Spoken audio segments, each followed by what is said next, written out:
Welcome back. First game of the day as we get... Do you want to go a little bit higher? Because that share is specific. Yeah, no, I do feel like I'm struggling. I'm a bit worried about I'm going to put the wrong thing. Okay, we're going it's up. 49 meters, so it's a little bit taller. Oh, yeah, that makes a lot of sense. There we go. There you go. He's quite tall. Finally, he's back. Hi. Okay. How you doing, buddy? So you stole the jacket and he stole your height. I understand that. First game of the day, it is Dusty versus X7. It is a really important one, not only for X7 to secure like that first place, almost secured it, for Dusty to get themselves away from that danger place of not securing playoffs. I feel like we'll see a stylistic of Dusty where they'll put Aleph back in that comfort position where he's on a weak side instead, not necessarily any too many resources, because I feel like you need a strong point of attack against a team like X7. And in the past as well, we did see that the bot lane sometimes can fumble a little bit. I mean, it's very rare, and I'm on full copy, and I'm trying to give Dusty some wins here. I think though there's so many strong sides from the side of X7 that's struggling that Dusty's going to be dealing with. Like this is basically a ship with so many holes that they're just trying to like fix at the same time, and they're just slowly sinking because you got Temp, you got Haro, you got like there's just too many names on X7 to try and deal with. Yeah, I think if I was for Dusty here, I think you need to try and find stability for your lanes and then get playmaking for Viking and FGG, because they've been the guys come into those mid-game fights around objectives and really find the edges for this team.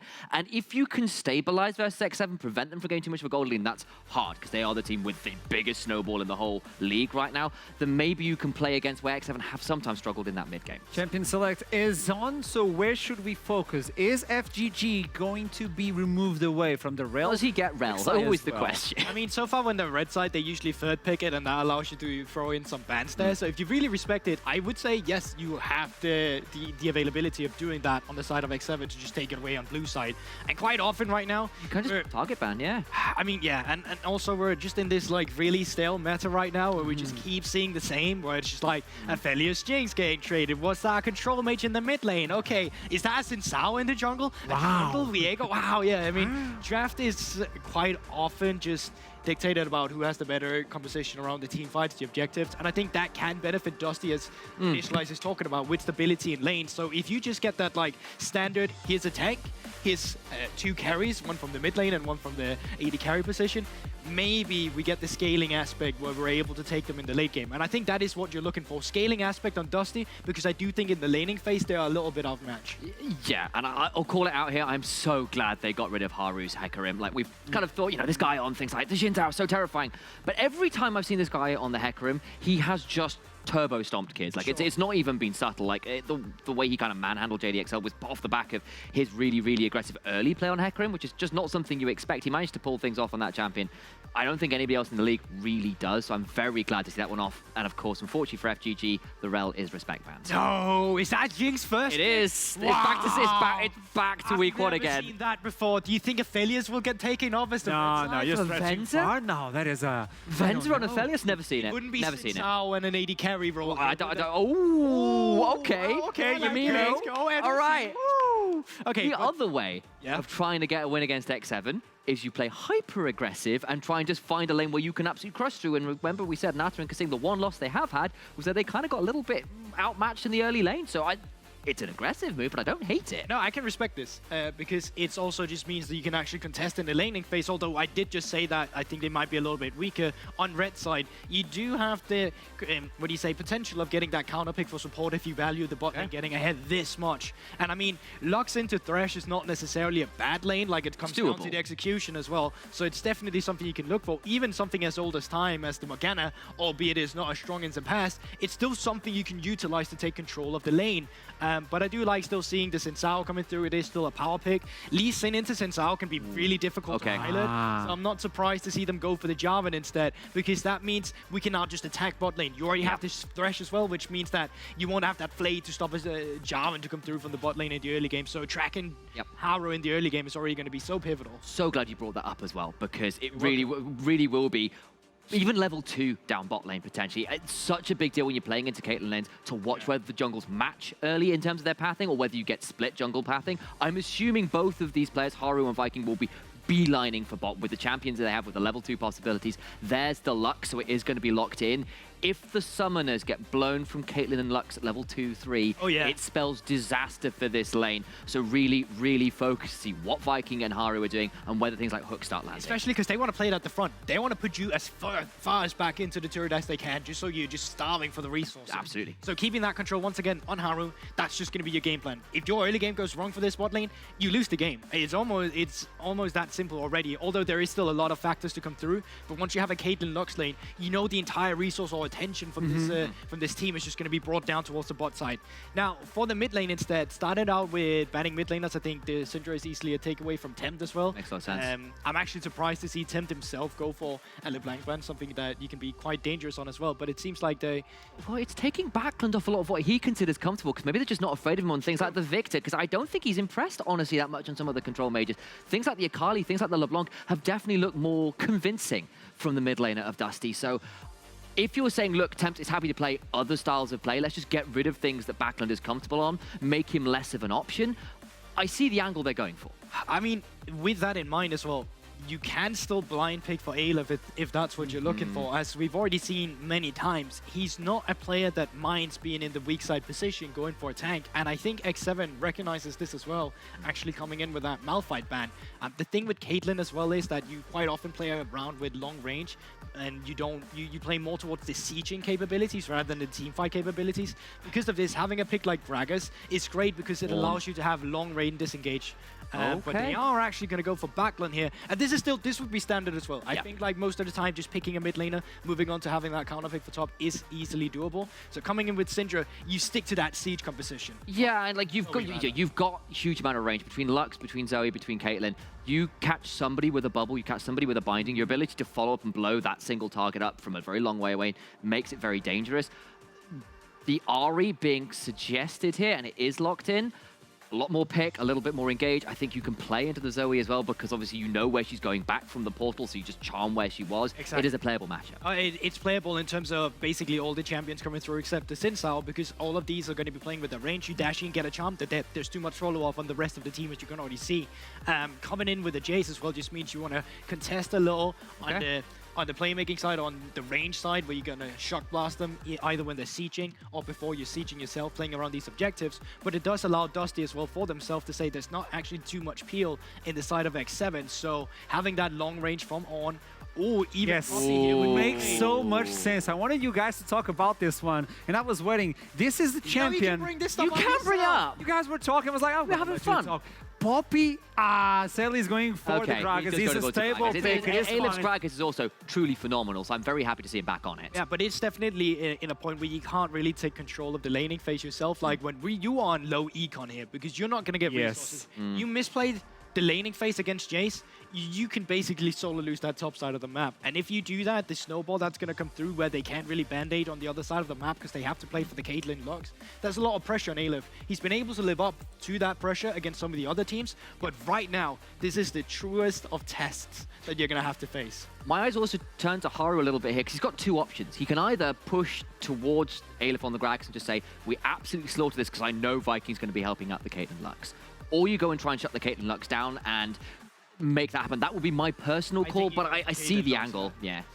To wrap it up, I'm just going to say, Aleph was one of the reasons why we made that segment of the Gragas. He was shining on that champion. You have a physical top laner, a physical jungler as well. Most of the damage of X7 is physical damage. So this could be a shine for Aleph, or maybe we could get another pentakill from Jaeger. I don't know what's going to happen, but X7 are facing off versus Dusty, and it's with a pleasure that I'm going to send it to the Costa's desk for Viperun and Jamada. Woo! Woo!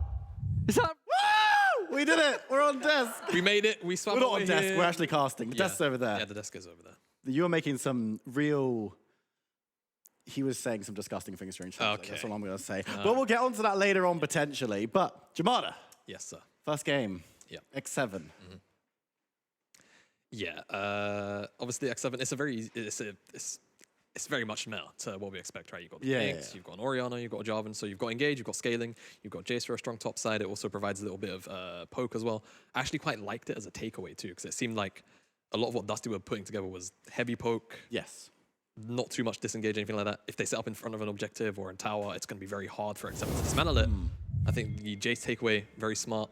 Gragas in response though, I think it also offers a lot for this Dusty lineup. They can still siege very, very, competently with what they've got, and now the Gragas provides another means to sort of disengage on the Jarvan, or even an engage if they find a little bit of poke or some CC onto any of those members defending that. But Will, what do you see on our screens? I see League of Legends on our screens right now, Jamala. We've got X7, we've got Dusty, we've got a studio. I was a little bit lost though. I turned up. They were like, we want you to cast some Northern League of Legends. Yeah. And I was like, cool. Put me in the studio, and they were like, cool, head out to Germany. And I was like, something's lost in translation here, team. But we are here. I'm excited to get into this one. Of course, X7 been performing very, very well so far this split. Of course, only dropping that one game. Dusty have had a massive turnaround, actually. Initial couple of weeks, they looked it ropey. looked dire. I think it would be safe to say. I looked at Dusty and thought, this is definitely a team that could contest, bare minimum top 5, like worst case, like 6th place in playoffs. And they just didn't really open the split like that. Now, like you say, big turnaround. They've been looking a lot better in the most recent weeks. And there's loads of things you're going to attribute to it. I think it's just a very team effort, realistically, with, of course, members showing up when it matters most. Looking at the early game, both these junglers lying on the top side. We did see a ward cleared out. Yeah. Dusty's ward onto X7's blue buff, so it seems like they'll have a rough idea of where Haru's starting, but has that stopped this man before in the past? It really hasn't. Haru has just been on a bit of a tear. It's a case of you can know where he is, it doesn't matter. It's just a case of they'll turn up, Haru will cause your team some difficulties, and then at 25 minutes you'll go and have dinner. Is kind of what we've been seeing a lot. I mean, the whole X7 roster has looked so good so far, but of course the Deskers, they talked about that. People in the League of Legends world watching at home know what to expect from these two teams. This is a very, very nice matchup for both of these sides, because Dusty are the kind of team that you could see potentially slipping up on X7. Of course, X7 losing out to Bifrost as their only loss. Maybe not the team that we'd expect to beat them, but turning up on the day doing just that. And Dusty, they have that vibe about them, don't they? There is something about you can feel it in the air. I don't wanna, manifest things randomly. But if X7 lost here today to Dusty, I wouldn't necessarily be crazy surprised. I think it's like X7 throughout the split, not in the sense of, okay, X7 are like, some team that are just going to slip up at any given moment, but, X7, especially in the earlier stages, they started to have fun with things, right? Things like that Twitch, was it Twitch Yumi in the bottom lane? Yeah, the Twitch Yumi. Tom and Jerry. So they're Tom and Jerry, so they're very prone to just kind of saying, hey, you know what, let's, throw the book out the window, let's have a little bit of fun.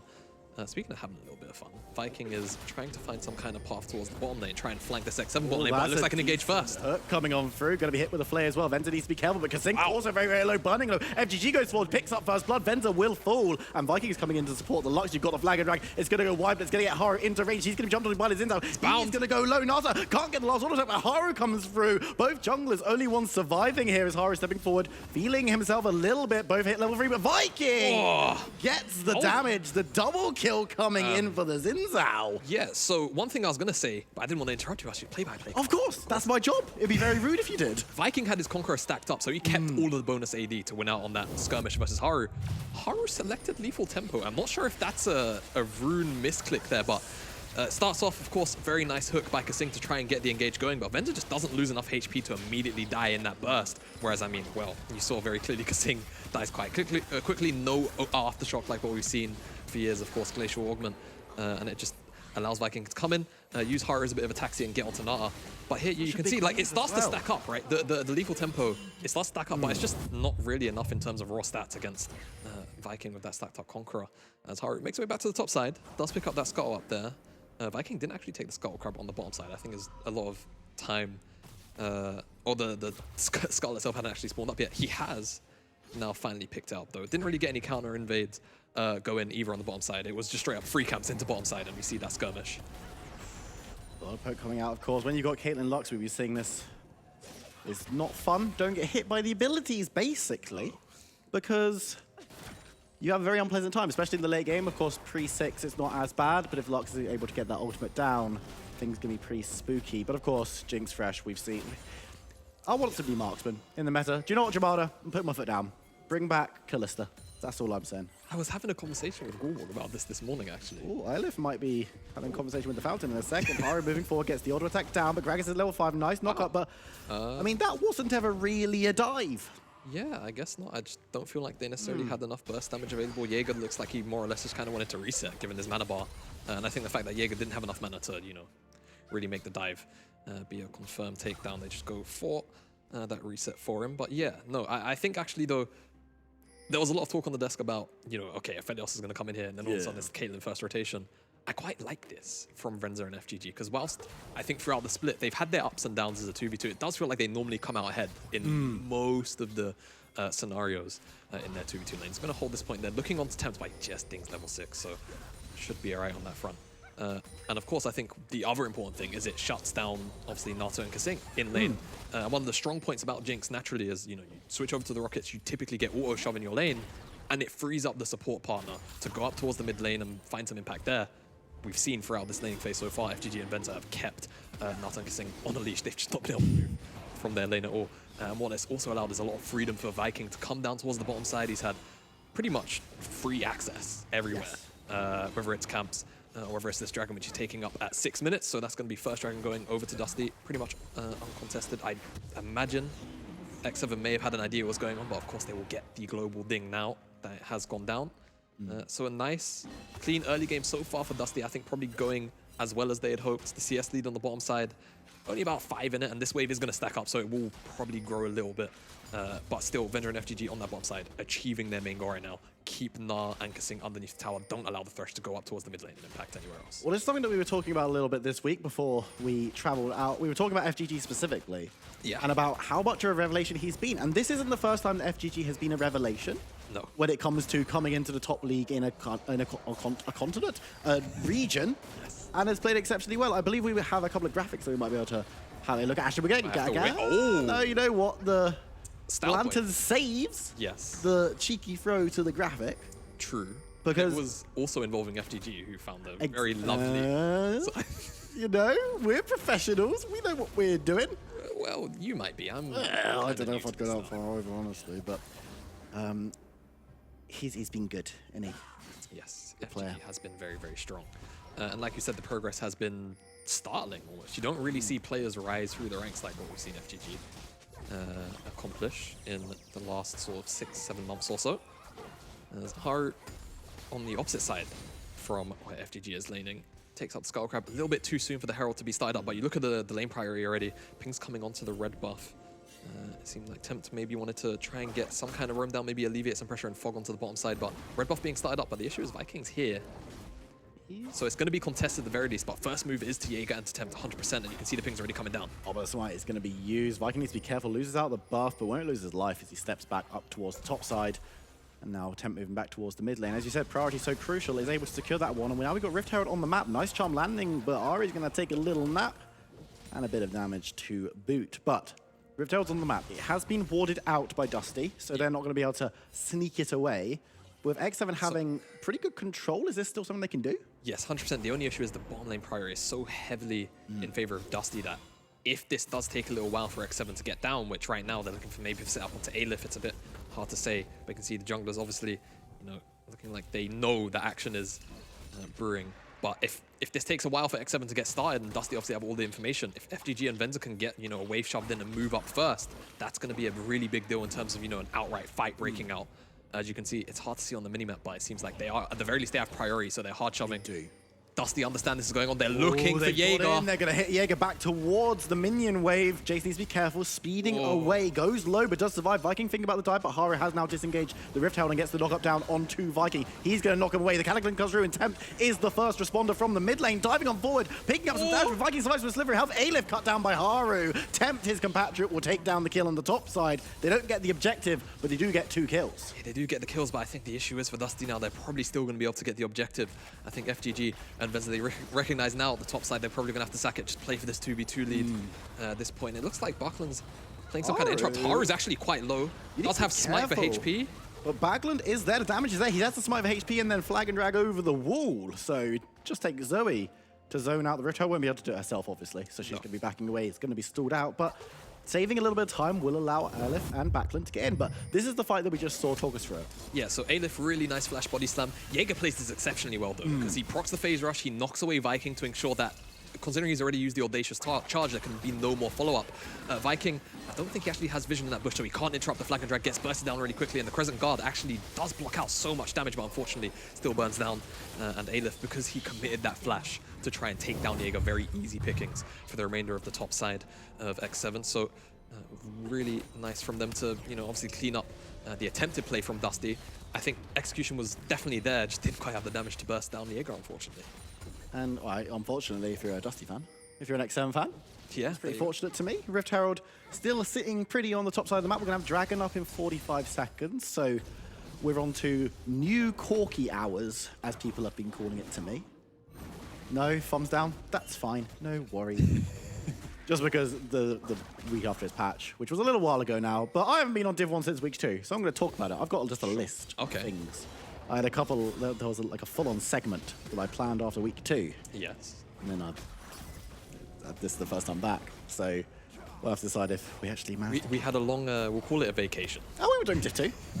It's a great league in its own right. Kasing needs to be careful flashing out of the box, but there's going to be Cataclysm. Viking now caught up in the wrong place, but Kasing gets sniped from across the map in the downtown bot lane. Yeah. FGG flashing away, but Jinx is here with the damage, shooting FGG to pieces as Backlund skips back towards the mid lane. The Dragon's still standing, no one's got it, but X7 thinking about it. Tempt needs to dodge away, using ultimate actually to get away from Zoe. Backlund looking for the snipe, and once again, this Zoe is going to try and play defense, but gets caught up by the charm. A lot of damage coming out of this Ahri, who's going to be able to back away, but Backlund now chasing forward, doesn't care about the Dragon, wants to get the kill onto the mid lane, and misses out on the bubble, but there is so much going on. One more, and that's a solo bolo going over to Backlund. The Dragon will be secured by Nata. You thought that was a Dusty Jinx, didn't you? I thought that was like a Dusty Jinx or like a Venza Q over the wall or something. It just gave me a bit of a fright. But yeah, X7, they pick up the second Dragon's Cloud, and now we're going to get a mountain as we get a look at this replay here. And it's Dusty and Viking, rather, and FGG just trying to contest for the skull. They don't get it. They almost find Kasing, but Haru immediately locks down Viking. This time, Tempt is able to get in range of the Crescent Guard and actually execute his target. And yeah, FGG just caught between a rock and a hard place. Doesn't really have a flash to get to anywhere. And too much burst damage. I will say, a lot of damage returned onto Tempt, which does, at least give me hope, at least sort of moving into the later stages from this point on, that if a binding does connect and then it can actually be followed up on, that target's probably going to die. Absolutely. And I mean, Dusty are taking these fights blow for blow. In the top side, blow for blow as Aleph doesn't actually get very much down, and now Jaeger misses a couple of skill shots too. Just thought, you know what? Why should we all hit all our stuff? Why would we do that? But Haru back on the top side is looking to get this Rift held. Of course, there's only a minute until plates fall off, a little bit over. So grabbing this one, he's going to have to drop it somewhere quickly, mid or top. What are we feeling? I don't think it really matters. I think as long as they get it onto the target they want, they could even effectively beeline it to the bottom lane. But, given how high up Venza and FGG have been playing, it's going to be difficult to actually get a placement down with the full tower. This tower, though, looks very, very juicy. 2.5 plates. I reckon Haru and Jaeger going to fancy their chances at taking the tower down. Viking is here for the read, though. Looking at summoners across the map, Backlund attempts no teleport, so there's going to be no intervention from the mid lane. And Viking just yields it. HP not really high enough on Aleph's end for them to feel confident enough to actually defend it. Now, what would be unfortunate if a second charge goes down for Dusty. X7 would feel very, very good about that, but this bottom side tower smashed in before 40 minutes, all 5 plates. He's trying to defend it, but in the top side, he's going to have to back away. Haru's there, no charge comes through from the Rift Tail, but Aleph going to be called out by the Cataclysm. Haru grabs the kill. Viking moving forward, trying to take down the other top laner, and he may well be able to do it. Burning low, but Jaeger will walk. Now Haru and Viking going toe-to-toe. The mid laners are both moving up, side by side. Remember, Zoe is really strong, puts Tempt to sleep, but she will be able to dash away Ahri. Able to just sneak out of that one. Tempt survives, and X7 only team to pick up a kill in that situation. But all of these engagements, these small skirmishes, are so close. Yeah, they are really close. I feel like X7 just got away with a heist here. Perfect crime. Perfect crime, one may say, yeah. They pick up Aleph. They don't quite get the second charge. I think if they get the second charge, that is, that feels bad for Dusty. And X7 kind of just laughed to the bank with just about everything. Tempt tried to rotate up as well. Backlund's been doing a really good job of trying to keep Tempt down in that regard, despite not having too much mid lane priority. The CS numbers actually just evenly matched. So doing his best. Despite it's just the way the lane matchup, I suppose, goes. I don't feel like I've seen too much Ahri Zoe in recency, even with Ahri rising to prominence recently. It's not particularly a matchup you see too frequently still, as Venza and FGG have been rotated to the top side of the map. Makes sense. I think it does make sense in the context of trying to take down some towers, but I feel like at this point, no plates left on the map. You probably want to shove this lane mid lane. Maybe put Zoe on the bottom side and just keep A left top, to be honest with you. But we'll see how this lane assignment works out. Right now, Jaeger into the 2v1.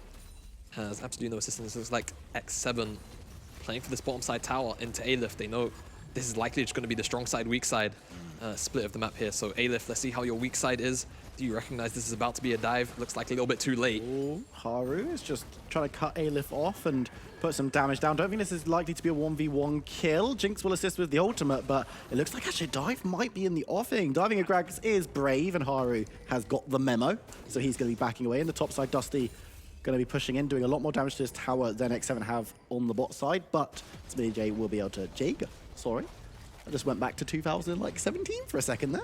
Goodness me. But they'll be able to get a decent chunk of the damage themselves, and with Jinx down here solo, Nata might be able to pick up this tower. Yeah, absolutely. Nata should be able to pick this one up. A-Lift still very much aware. Haru's kind of in a bad spot. Actually going to have to go for the dive, and Necessity turns around, takes the tower, but they're going towards Nata. Jinx will be able to get excited and run away from the cask, and now Viking decides maybe this wasn't the play, gets caught up with the Cataclysm. The Zap will also land. There's a lot of stuff going on in there, and I don't think Viking's long for as well. Gets hit by the charm and is taken down by Tempt, who will secure his third kill of the game. And honestly, it's felt like Backland has had the run of this mid lane, but when you look at how the farm difference is super small, Tempt is actually the one getting the work done. Yeah, I feel like even though, Buckland's doing a good job of responding to Tempt's roams, Tempt is still moving first. Yes. That's the crucial thing. He's making it to these plays first, so he's having his impact felt, just a couple of seconds before Backland is. And League of Legends can be a game of milliseconds, let alone seconds. So that's just the way that the pendulum is swinging right now. And it's just a bit of a head-scratching decision from Dusty from my point of view, because I feel like you had established the strong side, weak side. Why is Viking on the bottom side? Why isn't it on the top side diving Jaeger, trying to execute that tower on the top side? Because you can see on the minimap, it is incredibly weak. It's probably less than 500 HP, given the indicator. Yeah, that looks around 750-ish. And even right now, despite this technically being Dusty's strong side, Venter doesn't feel confident enough to walk up to this tower until right now to actually take it down. Whilst X7 pick up this dragon on the bottom side. Exactly. So, strange one. They accomplished what they were on the top side to do. It just feels like it's a minute and a half, later than it probably should have been. And you just said, League of Legends is a game of milliseconds, a game of inches, as Backland and Tempt both just throw abilities a little bit wide. Yeah. But if you're saying, look, seconds matter, first rotation, 2-3 seconds, I know junglers, of course, ourselves being part of that illustrious guild. Oh. 3 or 4 seconds can mean all the difference between a gank and silver-free elo. But the fact of the matter is, if you're a minute and a half behind the play against a team like X7, who... and they will punish you for negative time. It feels like you'll be honestly, on time. And they're like, yo, you're a minute and a half late. You need to be at this play 2 minutes early to make anything happen, because they're just so good. The shot calling is great. The individual players are great. Just, it's a good team. They're going to be tied up pretty much top of the table.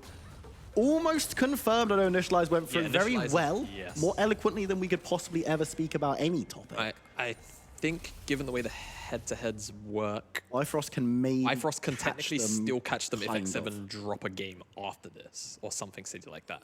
And it would at worst be a tiebreaker. Yes. So X7, it's one of those things, right, where it's like, okay, X7, they've not confirmed first place, but like probably...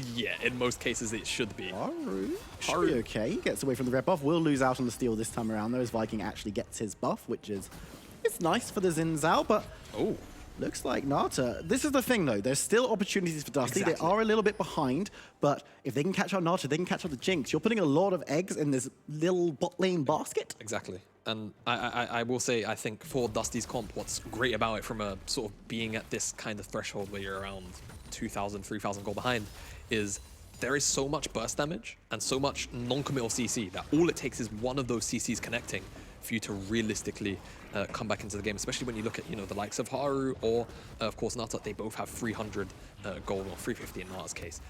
Gold bounties, that can go a long way if it lands in the pocket of Venza, if it lands in the pocket of Barkland. So got to be keeping their eyes on that. And Nata as well, especially, in these small pockets of Fog of War. I really want to see FGG try and play from these small pockets of Fog of War where he knows he has that sort of advantage and try and pick on the AD carry, or even Tempt. I mean, Tempt being as mobile as he is on the Ahri, if you can find that first bit of CC, it can be very easy to actually execute her despite that mobility. So taking a look at the gold, which we just had up on our screens. Not too many major discrepancies, with the exception of the top lane. And jungle. I guess the jungle is actually quite big as well, 2,000. So it was maybe like just under 1,000. But yeah, 2,000 gold in the jungle, 2,000 on the top. You haven't given up any gold leads, you know, except to Jaeger and Haru. Yeah, that's like, fine, don't worry about I think when you look at the draft, it kind of makes sense, right? Jace is always going to have a free time into Gragas in most cases when there's no jungle intervention. And I mean, Caitlyn is designed to kind of be ahead.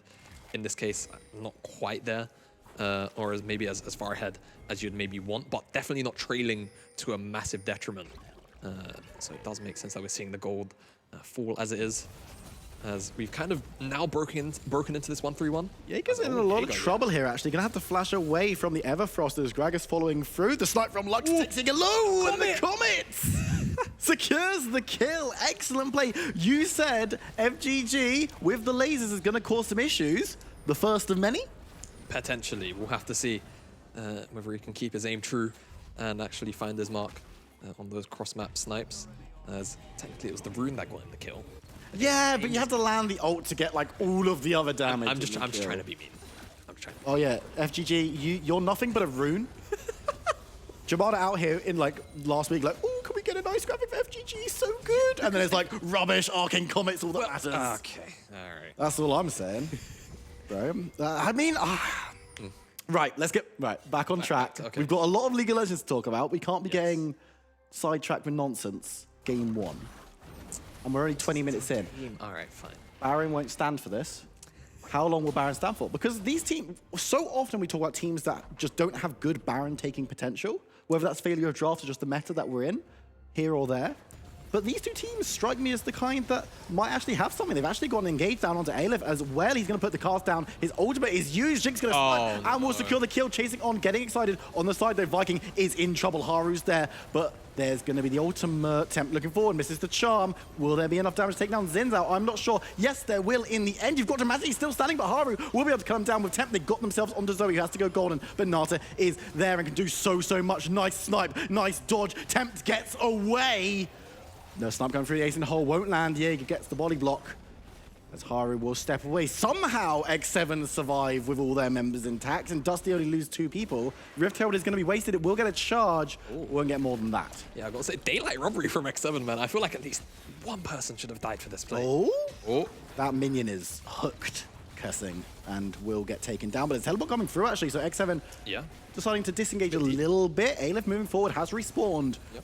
But doesn't have the opportunity to engage particularly. Ult is not available for Gragas for another 10-15 seconds, and X7 happy to just move back into the jungle. There's a dragon there. It will set themselves up for Soul Point, and Dusty know this. They don't want to be giving X7 chances where they're going to put Nata to sleep. Uses the cleanse, will get the zap. Aleph going away. That's a huge cataclysm under 3 members. Jinx moving forward, and now is looking towards Gragas on the backside. You can see Haru is down, but Jaeger goes through and gets the kill onto Caitlyn.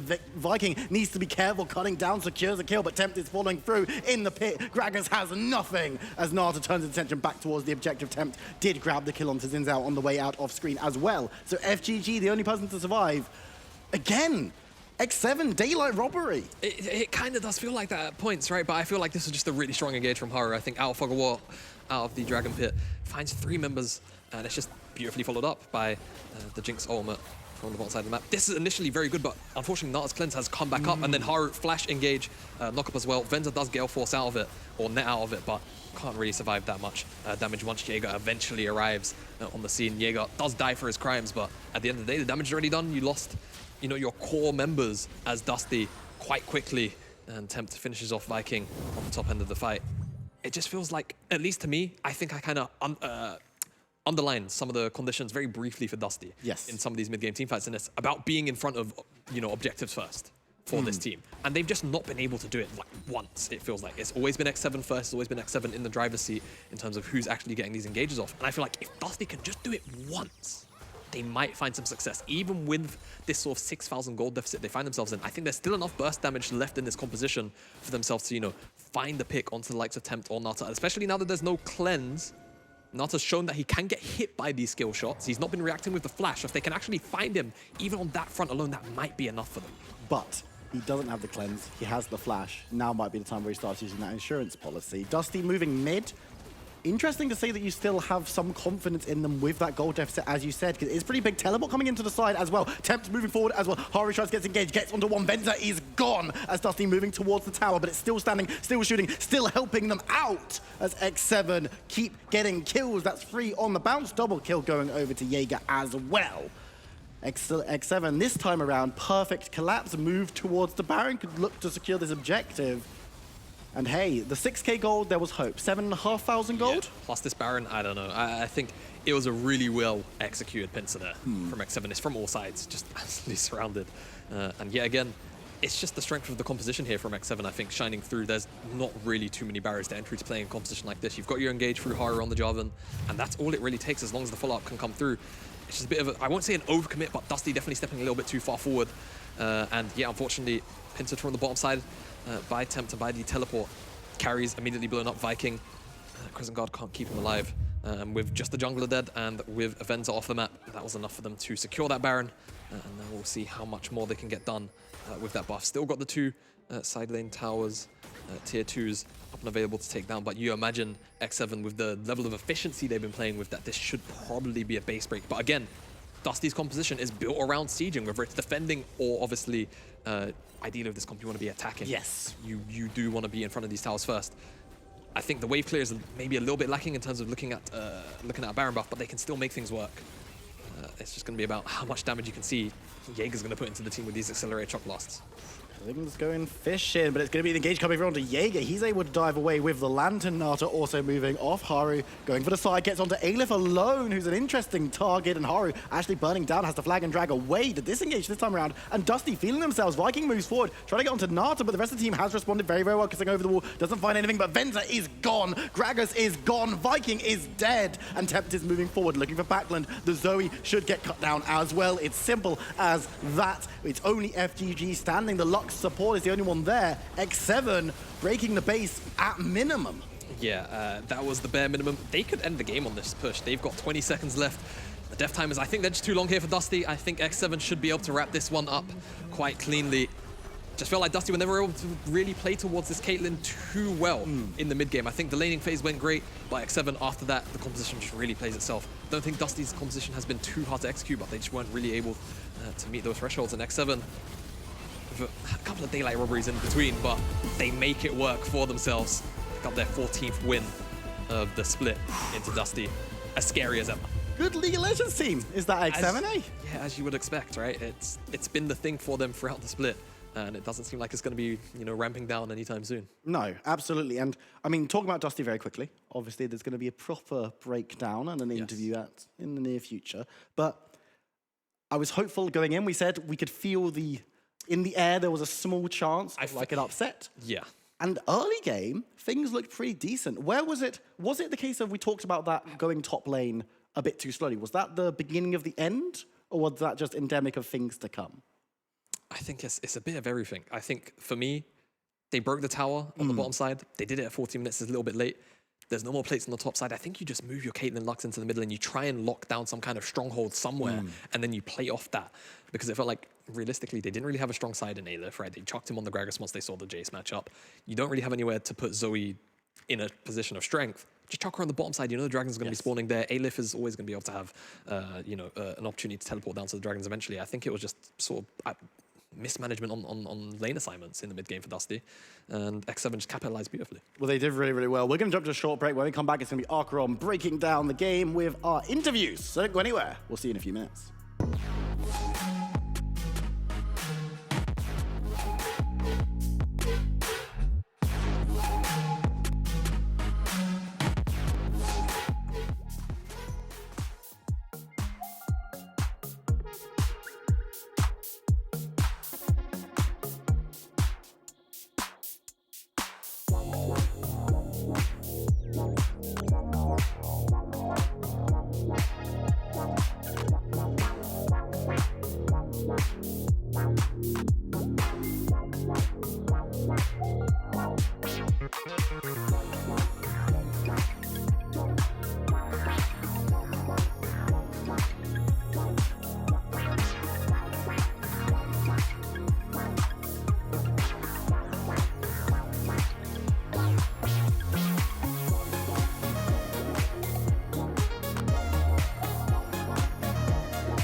And welcome back after this first victory of the day, X7 taking another one. So if they win another game, they're going to secure themselves the first spot in terms of seeding for the playoffs.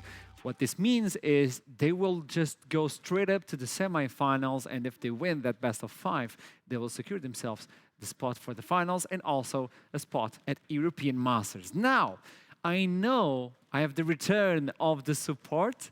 Kasing is with me for the interview. Welcome back. It has been a long time.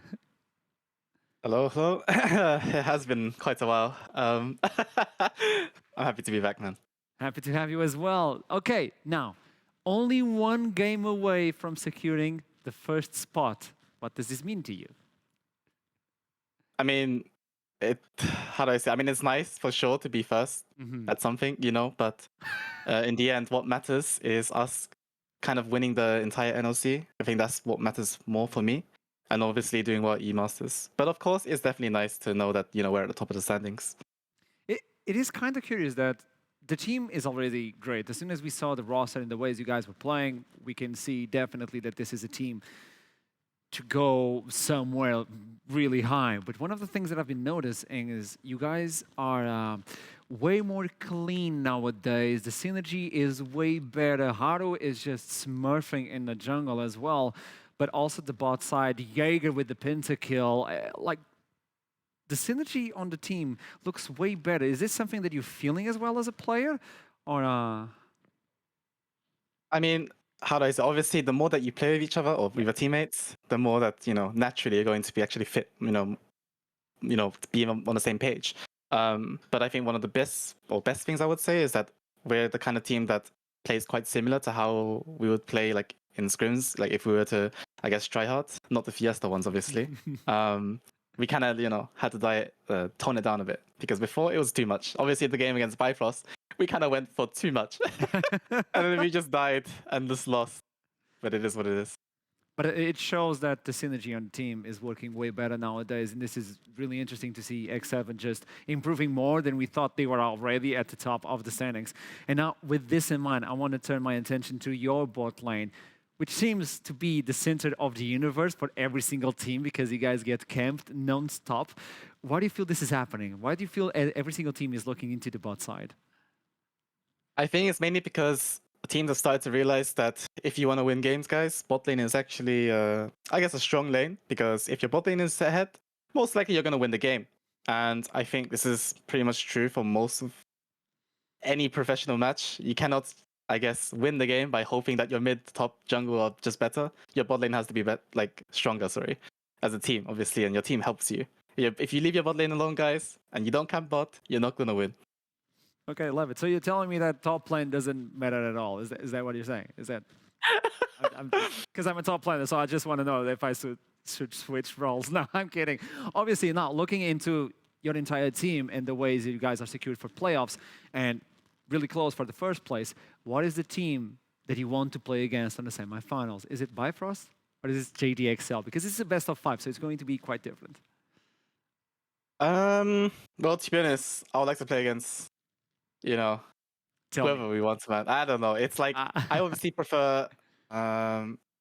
Actually, when I say prefer, it's more like whichever team shows up right on the day. And obviously, we've lost to Bifrost before, which sadly I think was due to our own, I guess, individual moments where we tried to do more than we or get more than we could.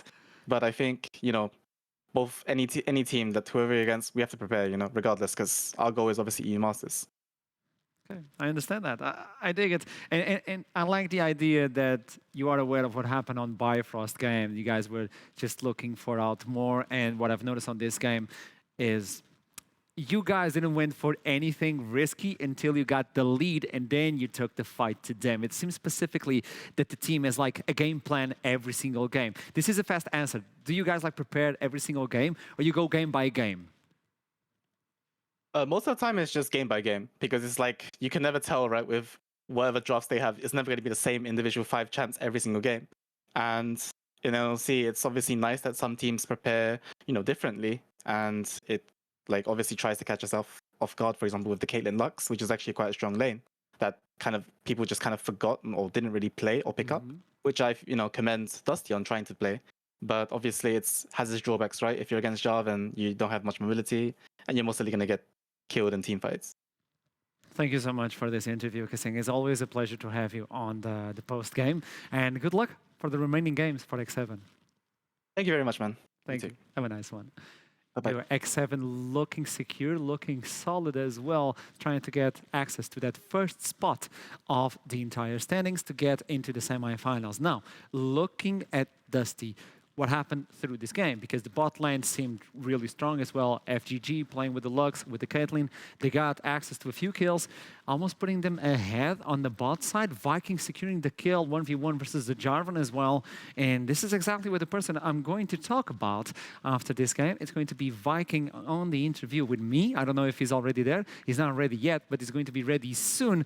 And this is something that I want to talk about with Viking, the way they approach this game, the way they study for this game, because if they take one more victory, they are secured in playoffs. Obviously, this is really important for the team, that nobody was giving them the value that they have. This is a really solid team.